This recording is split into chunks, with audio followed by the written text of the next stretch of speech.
¿Qué tal? Nos acercamos nuevamente al estudio que estamos viendo sobre la esperanza en los tiempos de pandemia en estos jueves y la estuvimos definiendo, pero tenemos que seguir hablando de la definición porque es clave para poder entender este concepto de una manera cristiana, clara y aplicable para nuestra vida. No es lo mismo que optimismo, la esperanza. No es la tendencia a juzgar algo desde el aspecto favorable. Si el optimismo es, yo miro desde un aspecto favorable, y las cosas negativas las minimizo a tal punto de que, bueno, todo va a salir bien, todo va a salir bárbaro, y la esperanza no se relaciona con una actitud optimista, que es bueno ser optimista, que es recomendable, que es deseable, pero esto por sí solo no va a cambiar la circunstancia de la vida. El optimismo funciona en cosas que están en el control de uno, pero cuando hay cosas que salen del control, con ser optimista no va necesariamente a producirse transformaciones. La esperanza está basada en el reconocimiento de la realidad, que estamos viendo las cosas buenas y malas de una situación concreta que vivimos, que enfrentamos, y creemos en ese mismo reconocimiento de la realidad en lo que Dios dice sobre esa situación. Entonces, como Dios tiene promesas y respuestas para enfrentar los desafíos de la vida, los problemas, las adversidades, Él lo detalló en el Evangelio cuando dijo que debemos confiar en Él. Cuando tenemos situaciones adversas, seguramente van a haber palabras, promesas, dichos, mandamientos, asuntos para escuchar y obedecer, seguir o creer, y que esa esperanza se mantenga, digamos, latente, vigorosa, porque tenemos dónde apoyarla. Como dijimos al comienzo, el optimismo ve la realidad, pero tiene solamente un enfoque de vamos a salir con expresiones positivas, forma de encarar la situación de una manera positiva, etcétera, pero se queda en eso nada más, y la esperanza va más allá de eso. Entonces es claro mencionarla desde ese punto de vista, ¿no? Tenemos tres clases de esperanza. La ilusa, que no tiene base en la realidad, que vamos a ver siempre un semáforo verde en todo el trayecto, que no vamos a ver semáforos amarillos, que no vamos a ver semáforos rojos. Es decir, la realidad tiene altos y bajos, tiene puntos como vemos en los casamientos, en tiempos de salud o enfermedad, se dice. ¿Por qué?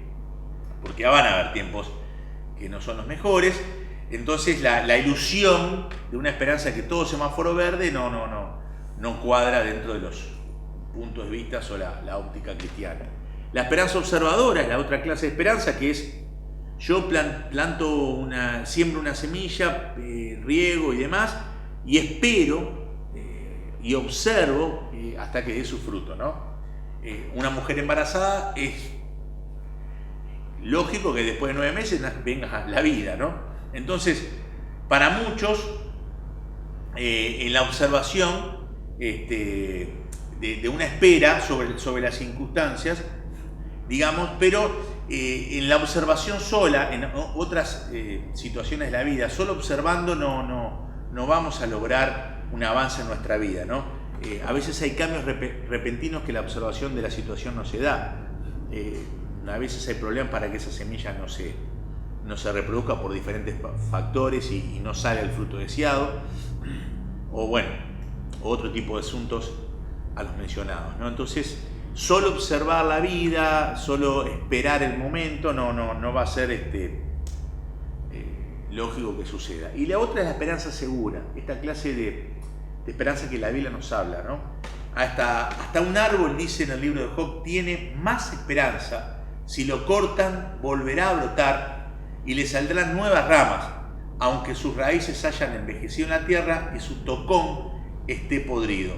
Al sentir el agua, renacerá y echará nuevos brotes como un árbol recién plantado. No es una ilusión, no es meramente estar observando. La esperanza segura es saber con seguridad que uno va a tener lo que está esperando, porque hay diferentes factores en juego. En este caso, para los cristianos, lo que es seguro es lo que Dios dice sobre el tema. Si Dios dice algo que va a suceder, tengo la seguridad y la esperanza de que va a ocurrir. Por ejemplo, en esta mañana leí un texto en una traducción, a veces leerlo en otra traducción nos hace verlo desde otro ángulo del diamante, otra cara del diamante que no veíamos leyendo solamente una versión, ¿no? El texto que dice que debemos buscar el reino de Dios y su justicia y las demás cosas vendrán. O sea, las demás cosas se está refiriendo al contexto del Sermón del Monte, es las preocupaciones básicas del ser humano, que es la comida, el vestido, la bebida, el techo, todas esas cosas básicas de la vida. Y la otra versión decía que debemos ocuparnos en el reino de Dios, es decir, que mi mente, mi observación, mi atención, mi enfoque debe ser el reino de Dios, las leyes de ese reino, las pautas de ese reino, los señalamientos de ese reino, conocerlos bien, y debo desarrollar una vida de justicia, dice. Es decir, y ahí le digo la reflexión que tuve la mañana. Desarrollar una vida de justicia es yo ser justo con mi vida, con mis decisiones, y también ser justo con los demás, ser justo en el trabajo, rindiendo como empleado, ser justo como patrón, haciendo las cosas justas, ser justos en el uso del tiempo del otro. Ser justo es, si nos quedamos a encontrar un horario, nos quedamos a encontrar los horarios, es ser justo con el tiempo del otro, ser justo con las tareas que tengo que hacer. Tengo esa tarea, se me delegó cierta actividad en un espacio o en un lugar y yo soy justo, la realizo. Es decir, el que se enfoca en el reino de los cielos y vive una vida justa tendrá las cosas por añadidura. Entonces, cuando uno está viviendo situaciones de crisis económica, de falta de trabajo y demás, este texto desafía a esa realidad, ¿no? Esa realidad que decir, ¿qué voy a comer? ¿Qué voy a ver? Entonces Jesús dice, sí, eso se preocupa a los que no tienen fe, pero ustedes que tienen fe y tienen promesa, vivan una vida justa, sigan viviendo con justicia en todos los aspectos de la vida. Enfóquese su atención en los mandamientos del reino, aunque parezca estas dos cosas tontas, la promesa dice que va a venir esas situaciones, no como un regalo del cielo en bocas hambrientas que no se mueven por buscar trabajo y que están esperando una esperanza ilusoria o una esperanza irreal. Dios me da el trabajo pero no salgo a buscarlo, Dios me va a dar sustento pero no, ¿se entiende? Entonces la esperanza segura es saber con seguridad que vamos a tener lo que Dios dice que vamos a tener. La esperanza frustrada aflige el corazón, el deseo cumplido es un árbol de vida, dice un proverbio. Cuando se confunde la esperanza con optimismo o con resignación, pasividad, es para otro tiempo, ilusión, expectativa irreal, sin duda vamos a caer en la frustración. Entonces, esperanza frustrada aflige el corazón, porque una persona confunde esa frustración como que Dios no fue fiel, ¿se entiende? Entonces, acá el concepto es que Dios es fiel a lo que Él dijo que va a hacer, no a lo que tu cabeza dice que vas a tener. Dios es fiel a lo que Dios dijo que va a hacer. Entonces, la desesperanza, cuando no sucede eso que yo creo que tiene que pasar, me frustro, entonces digo que Dios no me ayudó, no me bendijo, no se interesó por mí, no me ama y todas esas cosas, no existe, todas esas cosas que los seres humanos expresan en función de esa frustración. Entonces tenemos que asegurarnos bien qué es lo que dice la palabra sobre ese aspecto que estoy esperando, en la esperanza que estoy teniendo, y de esa manera moverme en consecuencia. La esperanza destruida porque está apoyada en conceptos, como hemos visto, ilusos, irreales, fantasiosos, atemporales y demás, genera frustración y caídas duras para la vida. Entonces, estamos tratando de entender esto, ¿no? Yo estoy viviendo en esa justicia que Dios quiere de mí y yo estoy conociendo y aplicando los valores del reino de los cielos. Este mes, para esto, al cual les estoy transmitiendo como desafío, estoy leyendo un libro que se llama Los Principios del Reino de Dios. Y el autor está colocando en ese material, en ese estudio, todo un análisis sobre los principios del reino de Dios, Para la economía, yo mencioné uno recién, para las relaciones, para el trato con los sentimientos, las emociones y demás, y hay principios de reino en función de eso. Sin duda que este estudio va a ayudarnos para más adelante a volcarlo hacia ustedes en algo mascado y pensado, ¿no? Si hemos perdido la pasión por la esperanza basada en la palabra, tenemos que activarla, tenemos que ponerle fuego, tenemos que sostener nuevamente y refrescar y reasumir que la palabra es viva y eficaz, que corta, que separa, que discierne, que bendice, que es pan y no piedras, que la palabra nos da el sustento para la fe, el alimento para la fe, para que tenga claro qué es lo que Dios va a hacer. Y en función de tener claro qué es lo que Dios va a hacer, vivir en la esperanza, en eso que Dios va a hacer.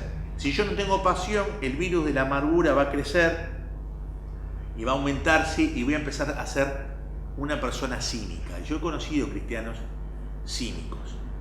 Cristianos, ya nada les viene bien, todo está mal, ninguna enseñanza de la palabra los conmueve, los deslumbra, los estimula, te encuentran el pero a las cosas, lo que se dice en esos estudios optimistas, ven el medio vaso vacío y no lleno.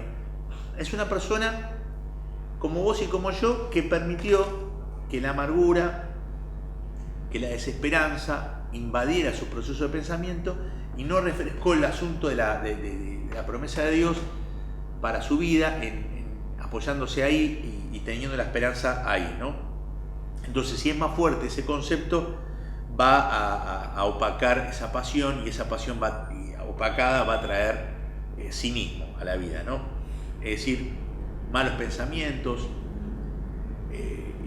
intelectualidad o razonamientos bañados con dudas y con sombras, y lenguajes de derrota y de total apatía, ¿no? ¿Cuándo visita la desesperanza? Cuando hay soledad y yo no aplico la palabra de Dios a la soledad que estoy viviendo. Cuando parece que mi vida va a la deriva, sin control, y yo no aplico la promesa que dice que yo, el Señor, te tengo en la mano y que nada va a escapar a mi control.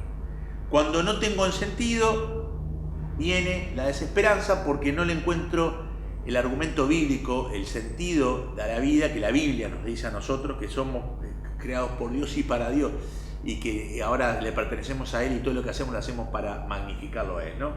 Cuando hay una pérdida, no le veo, hay desesperanza cuando no veo la eternidad. Cuando no tengo lo suficiente, no hay esperanza cuando no aplico el reino de los cielos y la vida justa que mencionamos recién.